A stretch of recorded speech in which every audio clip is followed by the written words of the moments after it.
Hey everybody, welcome to Round the Twist. Another Wednesday, so here oh, excuse me, we have an interruption. Oh, of a Phoebe! Well, you're being particularly non-wiggly tonight. Okay, I don't know what she wants, but she suddenly wanted up. So, there's your Phoebe fix again. That was strange. What's with you, puppy? Okay. Alright, so yeah, on to what I'm working on knitting. My dog is being really weird tonight. Peacock sock, first thing. I finished the first one. Yay, done, complete. On to the second. I got my 20 rows of ribbing. Again, what possesses me to do 20 rows of ribbing? I don't know. I just kept going until I got sick of it on the first one, and then, yeah, way too much for the second one, but I made it through. Corner Gas helped me. I'm up to season 6 again, and I'm watching it and wondering, when did I not watch these shows? I've watched all 6 seasons, and I'm watching these shows for the second time, and I don't remember watching them. Weird. But yeah, I'm a few rows into the stockinette portion, and that's still the opal sock yarn, their Rainforest collection too, and the peacock colorway from that. And I'm doing those on US 1s, so the 2.25 millimeter needles over 72 stitches, and that's coming out great.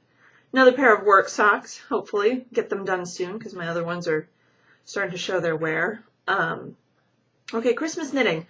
Mom, Dad, both of you, go away. Dad's socks. I didn't bring the first one. I left that in my purse. Second Earl Grey sock is partway out the gusset. Since this is my work sock, I haven't been working on it at home. But now that I've made it to the foot, I'm actually able to. And that's that Earl Grey pattern. I'm doing it on US 1.5s. So the 2.5 millimeter, I think the pattern's over 72 stitches. It's either 72 or 74. I know you start off with 72, and then I think you might have to increase 1 once you get past the ribbing, but, or increase 2, 1 on each side. Yeah. So those are coming along. No problem. Those will be done in plenty of time for Christmas. Yay. Yeah, Mom's Christmas present. I might be in a little over my head with this one. It's the Kit Tree pattern by Socksarina, and the kit comes from Holiday Yarn. Jennifer from the former Van Kelker Acres, she dyes all the yarn for these kits and puts them together. I actually got the larger women's size kit because I didn't know how much I was going to need, and it comes with like 100 extra yards. So I've got 500 yards of this lovely red color. And I had to do a provisional cast on around the top, and then it's twisted rib, and then started making the little fans, see? And I'm 1 pattern repeat into the cuff. You're supposed to do 6 or 7, and yeah, that 1 pattern repeat kind of kicked my butt. But I think now I've got it down, so it's the same pattern. It's the same, I think, 10 or 12 rows repeated over and over. So shouldn't be too hard. I'm going to change it. I'm not going to do the short row heel. I'm going to do a heel flap because that fits Mom's foot a little bit better. And I don't know if I'm going to do the pattern toe or not. We'll see. But then when you're done, you pick out the provisional cast on, and you knit the little lace overlay beaded cuff that flops down over the top of all this lovely twisted ribbing. And add that on afterwards. So we'll see. Mom might get an in-progress second sock with my best intentions for Christmas. I don't know. I have to get my butt in gear on that because October's almost done. Kind of scary. But right now I'm working on the US 1s, the 2.25 millimeter needles, and this is over, yeah, this is on 72 stitches as well. The cuff is going to be done on US 2s, so the 2.75. Yes? Yes. So yeah, that's going. Yay. Sorry, drink. I went stash. Oh, wait, before I move on to stash diving. This Kit Tree pattern, the thing I love with Socksarina's patterns, she includes in her patterns, so these little half sheet patterns They're all joined by a little keychain ring. And the pattern's in there, yes, but she also, if there's any techniques, she puts them in with the pictures. I love it. They're stuck right in there with it, so you don't have to go hunting online for help. I mean, how to do a knit cast on, which type of make one to use. Not only how to do a crochet provisional cast on, but how to pick up stitches from the crochet provisional cast on. I love it. It's fabulous. Her patterns are wonderful. I just wasn't smarter than them for a little while. But yay, those patterns are great. So I talked last week I was going to have to go stash diving because I had packed up all of my sock yarn when I thought my friend Sarah was coming to visit and was going to have to stay in my stash room because my spare room here was going to be taken up by someone else. But then she ended up not coming, but I already had everything packed.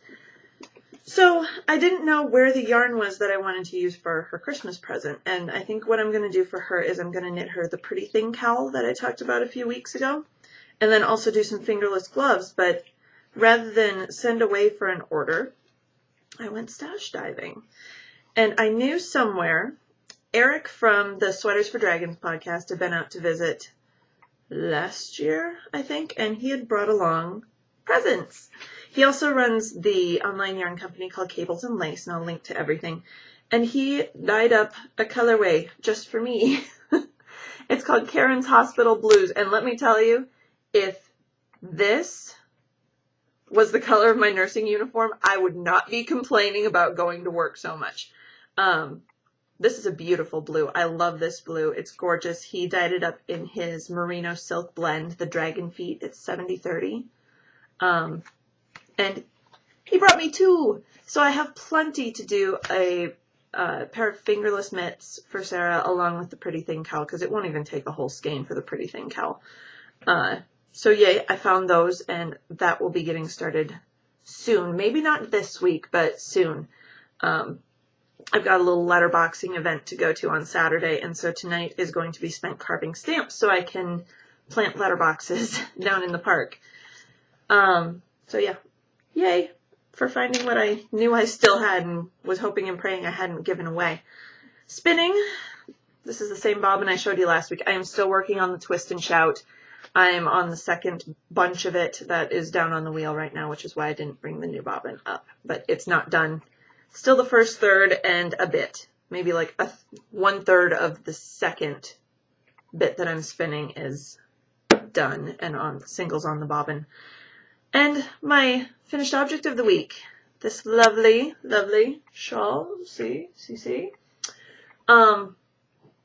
It's not on, I have it up on Ravelry, but the pattern itself isn't on Ravelry. It's called the Magic Shawl. I bought it from the Brooks Farm Yarn booth out at Estes Park.